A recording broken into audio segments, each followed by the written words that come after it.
అందరికీ నమస్కారం. ఈరోజు ముఖ్యమైన సమాచారంతో మీ ముందుకు వచ్చా. మీరు చూస్తున్నారు PQ knowledge hub channel. Please subscribe చేయండి, షేర్ చేయండి. మన తెలంగాణ రాష్ట్రంలో ఏర్పడినటువంటి నూతన ప్రభుత్వం ప్రజాపాలనలో భాగంగా అభయహస్తం పథకాల అమల్లో భాగంగా ప్రజల నుంచి దరఖాస్తులు స్వీకరిస్తుంది.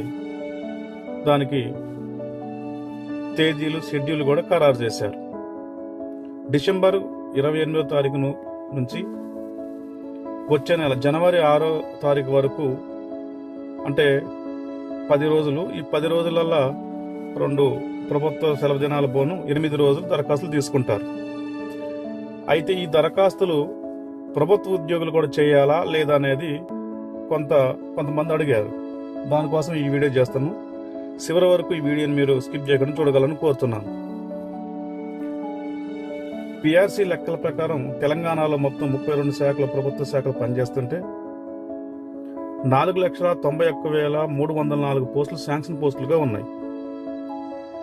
అయితే ఇందుట్లో 3,178,000 మంది ఉద్యోగస్తులు పనిచేస్తున్నారు. కాబట్టి ప్రభుత్వం ఏం చేసిందంటే, ఇంత భారీ ఎత్తున ఉన్నారు కాబట్టి ప్రభుత్వ ఉద్యోగులకు కూడా అవకాశం ఇవ్వాలని నిర్ణయించింది. దీనిలో భాగంగా 2023 నవంబర్ నెలలో కాంగ్రెస్ పార్టీ విడుదల చేసిన మేనిఫెస్టోలో ఒకసారి చూద్దాం. ఈ మేనిఫెస్టోని మీరు అబ్జర్వ్ చేస్తే విషయ సూచికలోని 24వ నెంబర్లో చూడండి, సీనియర్ సిటిజన్స్ సంక్షేమం చేయూత పెన్షన్ సంబంధించి పేజీ నెంబర్ 34లో దీని మీద క్లియర్గా రాశారు. 24వ పాయింట్, సీనియర్ సిటిజన్స్ సంక్షేమం చేయూత పెన్షన్ గురించి 57 సంవత్సరాల పైబడిన వృద్ధులందరికీ వృద్ధాప్య పెన్షన్లు 4,000 ఇస్తాం, వారి సంతానం ప్రభుత్వ ఉద్యోగులైనప్పటికీ అని చెప్పి మనకి మెన్షన్ చేశారు. కాబట్టి ప్రభుత్వ ఉద్యోగుల తల్లిదండ్రులందరూ కూడా దీనికి దరఖాస్తు చేయొచ్చు. ఈ దరఖాస్తుని మరి ఎలా పూరించాలి అనేది ఒకసారి చూద్దాం. ఈ విధంగా దరఖాస్తు 4 కాగితాలలో ఉంటుంది. మొదటి పేపర్లో కుటుంబ వివరాలు ఉంటాయి, దరఖాస్తుదారు సంబంధించింది. దీంట్లో ఫస్ట్ దరఖాస్తుదారుడి పేరు రాయండి, ఇంటి పేరుతో సహా కలిపి రాయండి. ఉదాహరణకి ఇక్కడ నేను ఎర్మాల్ నికోలజ్ రాయ్ అనే పేరు రాశాను, పురుషుడు.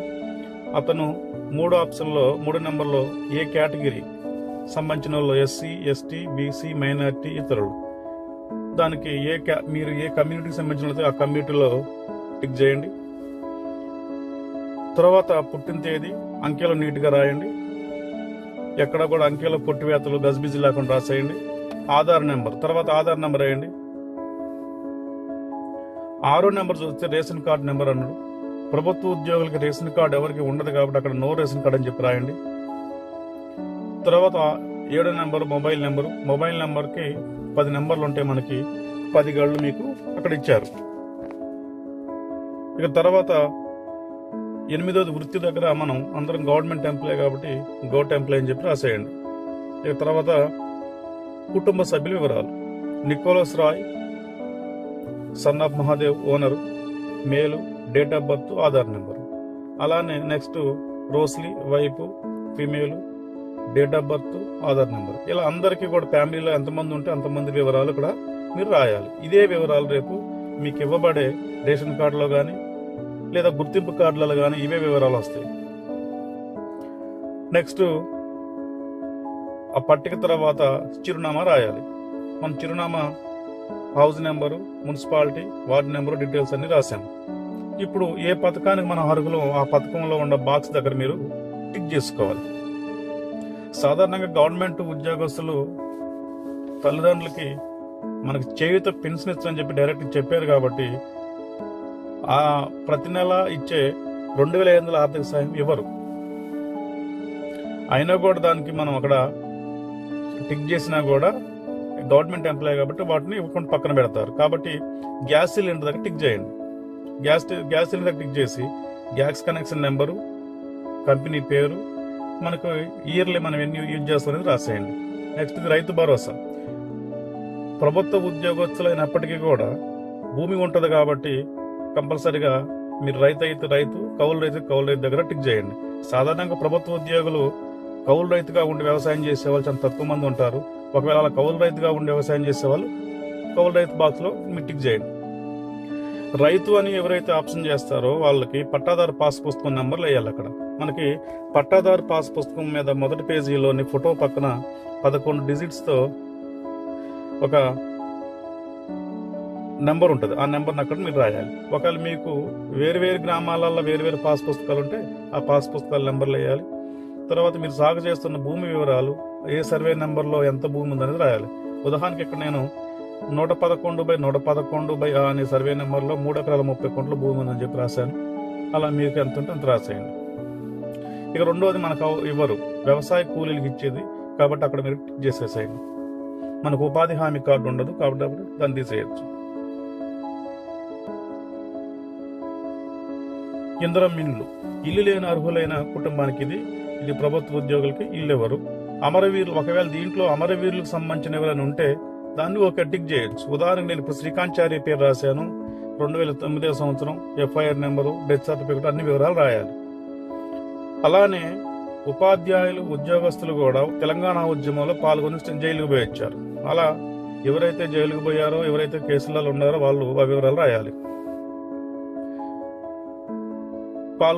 పాల్గొన్నట్టు, ఏ సంవత్సరం కేసు అయింది, ఏ జైలుకి వెళ్లారు, ఎన్ని రోజులు జైలు శిక్ష అనుభవించారన్న వివరాలు కూడా రాయాలి. తర్వాతది గృహజ్యోతి పథకం. ఇది కూడా అందరూ అప్లై చేసుకోవచ్చు. కుటుంబానికి 200 యూనిట్లు లోపు ఉచిత విద్యుత్ ఇస్తారు కాబట్టి అసలు మీరు ఇప్పుడు సరాసరిగా నెలకు ఎంత కరెంట్ ఉపయోగిస్తున్నారు అనేది రాయండి. 100 యూనిట్ల లోపు అయితే మొదటి బాక్స్, 100 నుంచి 200 యూనిట్ల మధ్య అయితే రెండో బాక్స్, 200 యూనిట్ల పైన అయితే మూడో బాక్స్ పూర్తి చేయండి. కింద మీ సర్వీస్ నెంబర్ రాయాలన్నమాట. చేయూత పథకం. ఈ చేయూత పథకానికి సంబంధించి దివ్యాంగులకైతేనేమో 6,000 రూపాయలు ఇస్తున్నారు. దివ్యాంగులు కాకుండా మిగతా వాళ్ళందరికీ 4,000 రూపాయలు ఇస్తారు. ఇందులో ఆల్రెడీ పాతగా ఎవరికైనా పెన్షన్ వస్తుంటే వాళ్ళు మళ్ళీ రీఅప్లై అవసరం లేదు వాళ్ళకి. ఒకవేళ దివ్యాంగులు ఇప్పుడు కొత్తగా చేయాలంటే దివ్యాంగుల దగ్గర టిక్ చేసి సదరన్ సర్టిఫికేట్ ఉంటుంది. ఆ సదరన్ సర్టిఫికేట్ నెంబర్ మీరు నెంబర్ రాయాలి. ఇందులో వృద్ధాప్య పెన్షన్లు, గీత కార్మికులు, డయాలసిస్ బాధితులు, బీడీ కార్మికులు, జనవృత్తి, ఒంటరి మహిళలు, వితంతువులు, చేనేత కార్మికులు, ఎయిడ్స్ వ్యాధిగ్రస్తులు, పైలేరియా బాధితులు, బీడీ టక్కేదారు జనవృత్తి అనేది ఉండి ఇందులో మనకి ఏదైతే ఉంటుందో వాటిని తీసేసేయండి. ఇంతటితో ఈ పథకాలు ఇంతని. ఈ పూర్తి చేసిన తర్వాత, మనం దరఖాస్తు ఇచ్చిన తర్వాత ఈ దరఖాస్తుకి మన ఆధార్ కార్డు, రేషన్ కార్డు జత చేసి ఇవ్వాలి. సాధారణంగా ప్రభుత్వ ఉద్యోగులకు ఎవరికి కూడా తెల్ల రేషన్ కార్డు లేదు కాబట్టి ఆధార్ కార్డ్స్ ఫ్యామిలీలో ఎంతమంది ఉంటే అంతమంది పిన్ చేస్తే సరిపోతుంది. ఇలా మనం సంతకం పెట్టి మన పేరు రాసి ఇచ్చేస్తే వాళ్ళు దీన్ని తీసుకొని మనకు ఒక రసీదు ఇస్తారు. ఆ రసీదు అనేది ముఖ్యం. మనం ఏ వార్డులో అప్లికేషన్ ఇస్తుంది, ఆ వార్డు నెంబరు, ఆ వార్డు కోడ్, అలానే మనం ఇచ్చే దరఖాస్తు నెంబరు అన్నీ రాసి నికోలస్ రాయ్, మహాదేవ్, మహాలక్ష్మి పథకం, రైతు భరోసా, గృహజ్యోతి పథకం, చేయూత పథకం వీటికి అప్లై చేశారని చెప్పి మనకు ఒక దరఖాస్తు, మళ్ళీ రసీదు మనకి ఇస్తారు. ఈ రసీదు మన దగ్గర దాచుకుంటే మళ్ళీ ఒకవేళ ఎందుకు లేదన్నా మనకు రాకపోతే ఎంపీడీఓ ఆఫీస్లో మనం సంప్రదించవచ్చు ఈ నెంబర్ ద్వారా. ఓకే ఫ్రెండ్స్, ఇంతవరకు మీకు ఈ అభయహస్తం ప్రజాపాలన దరఖాస్తు మీకు పూర్తిగా అర్థమైందని భావిస్తూ థ్యాంక్ యూ ఫ్రెండ్స్. మర్చిపోకుండా సబ్స్క్రైబ్ చేయండి.